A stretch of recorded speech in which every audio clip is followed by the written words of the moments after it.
Neste exato momento, enquanto você está aqui, milhares de coisas estão acontecendo à sua volta. A luz está batendo em cada superfície do cômodo, refletindo direto nos seus olhos em milhões de pontos por segundo. O som do trânsito distante, dos aparelhos eletrônicos, do prédio assentando, tudo isso está fazendo o seu tímpano vibrar sem parar. A sua roupa encosta na sua pele em vários pontos. O ar tem uma temperatura, um cheiro, quase uma textura. Mas você não está sentindo nada disso de verdade. O seu cérebro está recebendo todas essas informações, processando tudo num nível tão profundo que você nunca alcança e, antes de chegar à sua consciência, ele apaga 99%. Some, é deletado, como se nunca tivesse existido. Você acha que está acordado, atento, percebendo o mundo à sua volta, mas não está. Você está vivendo dentro de uma versão minúscula e selecionada da realidade que o seu próprio cérebro decidiu te mostrar. O resto foi jogado fora. E o mais curioso, você nem percebeu o que perdeu. Lá em 1999, dois psicólogos, Christopher Chabris e Daniel Simons, fizeram um experimento que mudou para sempre a forma como a ciência entende a atenção humana. Eles gravaram um vídeo simples. Dois times de pessoas, um de camisa branca e outro de camisa preta, passando bolas de basquete de um lado para o outro. A tarefa para quem assistia parecia fácil.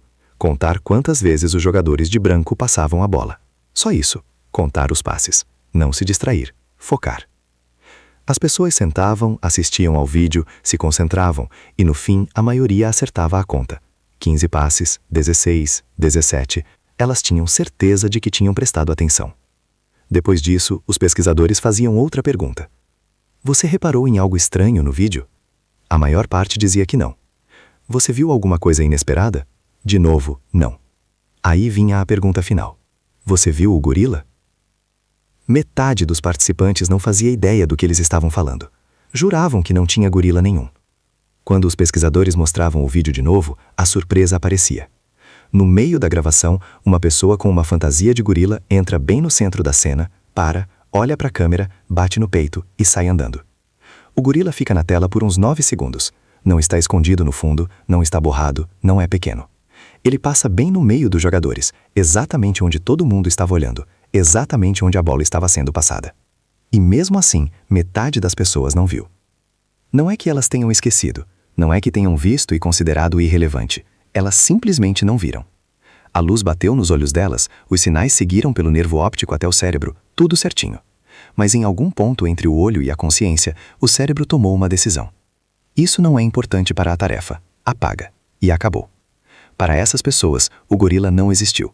Ele nunca entrou na realidade delas. Esse experimento foi repetido de vários jeitos diferentes. Trocaram o objeto, mudaram a tarefa, mudaram o tipo de pessoa. O resultado continuou basicamente o mesmo.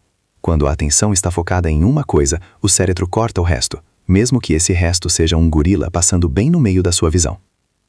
Chabris e Simons deram a isso o nome de cegueira por desatenção. E isso revelou algo bem desconfortável. A sua experiência consciente não é uma gravação fiel do mundo, é uma seleção editada. O cérebro não te mostra tudo.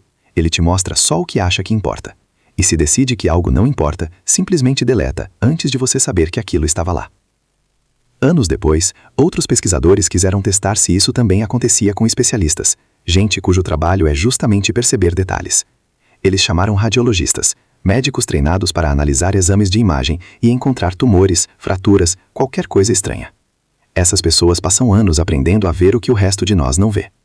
Os pesquisadores entregaram a eles uma sequência de tomografias dos pulmões e pediram para procurarem nódulos, pequenas manchas arredondadas que podem indicar câncer. É um trabalho difícil, que exige foco. Os radiologistas foram passando as imagens com calma, olhando camada por camada e marcando qualquer coisa suspeita. Na última imagem, os pesquisadores colocaram um intruso no exame. No canto superior direito de um dos cortes, bem visível, impossível de confundir, eles inseriram um gorila. Não um tumor, não um artefato do aparelho, mas a figura de um gorila, muito maior do que os nódulos que eles estavam procurando. 83% dos radiologistas não viram o gorila. Sistemas de rastreamento ocular mostraram que a maioria deles chegou a olhar diretamente para o lugar onde o gorila estava. Os olhos deles pousaram exatamente ali. A informação visual entrou no cérebro, mas mesmo assim a consciência não registrou. Por quê? Porque eles estavam procurando outra coisa. A atenção estava ajustada para um padrão específico, Formas pequenas, arredondadas, com certas características típicas de nódulos. Um gorila não se encaixa nesse padrão. Então o cérebro faz exatamente o que foi programado para fazer. Ignora. Para a maior parte deles, aquele gorila dentro do pulmão simplesmente não existiu como experiência consciente. Se isso acontece com especialistas em imagens controladas, imagina o que o seu cérebro está apagando do caos desorganizado do dia a dia. Tem outro fenômeno que vai além disso e é ainda mais estranho. Chama-se cegueira à mudança. Ela acontece quando algo ao seu redor muda, às vezes de forma bem radical, e o cérebro simplesmente não registra a mudança. Em um dos experimentos famosos, um pesquisador chegava em uma pessoa na rua, fingindo estar perdido, e pedia informação. A pessoa parava, olhava o mapa, começava a explicar o caminho. No meio da conversa, 2 outras pessoas passavam carregando uma porta grande, bloqueando a visão por uns 2 segundos. Atrás da porta, o pesquisador era trocado por outra pessoa completamente diferente. Rosto, voz, altura, roupa, tudo mudava. A porta saía de cena e a nova pessoa continuava a conversa exatamente de onde a outra tinha parado, com o mesmo mapa na mão. A maioria das pessoas não percebia nada. Continuava explicando o caminho como se estivesse falando com a mesma pessoa desde o começo. Quando perguntadas depois, juravam que não houve troca nenhuma. Os olhos delas viram as 2 pessoas. Os dados visuais entraram no cérebro. Mas como o contexto não mudou, mesma conversa, mesmo lugar, mesmo mapa, o cérebro tratou os 2 indivíduos como parecidos o suficiente e resolveu ignorar a diferença. Ele preferiu manter a sensação de continuidade do que te avisar que alguém foi trocado na sua frente. Isso não é falha de memória, é falha de percepção. Você não esqueceu a primeira pessoa, você simplesmente nunca chegou a registrar direito quem ela era. O cérebro não filma a realidade como uma câmera. Ele tira amostras, ele cria um modelo. E entre uma amostra e outra, existem buracos. Quando algo muda dentro de um desses buracos, o cérebro tem 2 opções. Destaca a mudança e para tudo, ou suaviza, finge que nada demais aconteceu e deixa a experiência seguir contínua. Na maior parte do tempo, ele escolhe a continuidade, dá menos trabalho. Agora vamos falar de números. A cada segundo, o seu corpo coleta uma quantidade absurda de dados crus sobre o mundo. Só os seus olhos mandam para o cérebro algo como 10 milhões de bits de informação por segundo. Intensidade da luz, cor, movimento, bordas, texturas, profundidade. Os ouvidos mandam mais 1 bilhão de bits. A pele, sentindo pressão, temperatura, dor, envia centenas de milhares de sinais. Soma a isso o equilíbrio, a posição do corpo no espaço, o gosto, o cheiro. No total, o seu sistema sensorial está jogando algo em torno de 11 milhões de bits por segundo dentro do seu sistema nervoso. Quanto disso vira consciência? As estimativas variam, mas o número mais citado é algo entre 10 e 50 bits por segundo. Não são 10 milhões, nem 10 mil. São 10, no máximo algumas dezenas. Se você imaginar que toda essa entrada sensorial é uma biblioteca com 11 milhões de livros, a sua mente consciente lê uma página de um livro por segundo. O resto é queimado, deletado, descartado antes de você saber que estava lá. Você não vive no mundo como ele é. Você vive em uma amostra microscópica do mundo, filtrada e pré-selecionada pelo seu cérebro. E o mais inquietante, você não tem como saber o que ficou de fora. Por definição, se foi filtrado antes de virar consciência, não há como você ter a menor ideia do que perdeu. Agora, para ficar ainda mais pesado, você e outra pessoa podem estar no mesmo lugar, respirando o mesmo ar, vendo as mesmas paredes, ouvindo os mesmos sons, e mesmo assim, vocês não estão vivendo a mesma realidade. Vocês recebem os mesmos 11 milhões de bits, mas o cérebro de cada um apaga um conjunto diferente dos 99% que são jogados fora. Você repara em uma coisa, a outra pessoa repara em outra. Você ouve um som que ela nem registra. Ela percebe uma sombra que você ignora. Cada um constrói um mundo levemente diferente a partir do mesmo cenário. E não dá para comparar notas de verdade. Você não consegue perguntar o que você viu que eu não vi. porque a outra pessoa também não sabe o que o próprio cérebro apagou. No fim das contas, vocês dois estão andando por aí dentro de simulações particulares, acreditando que estão vendo a realidade, quando na prática, cada um está vendo um pedaço diferente, fininho, cuidadosamente editado. É por isso que testemunho ocular é tão pouco confiável. É por isso que duas pessoas podem assistir à mesma situação e depois descrever coisas completamente diferentes sem estarem mentindo. Elas realmente viram coisas diferentes. O cérebro de cada uma deixou passar detalhes diferentes, apagou partes diferentes da cena e montou versões distintas do que aconteceu.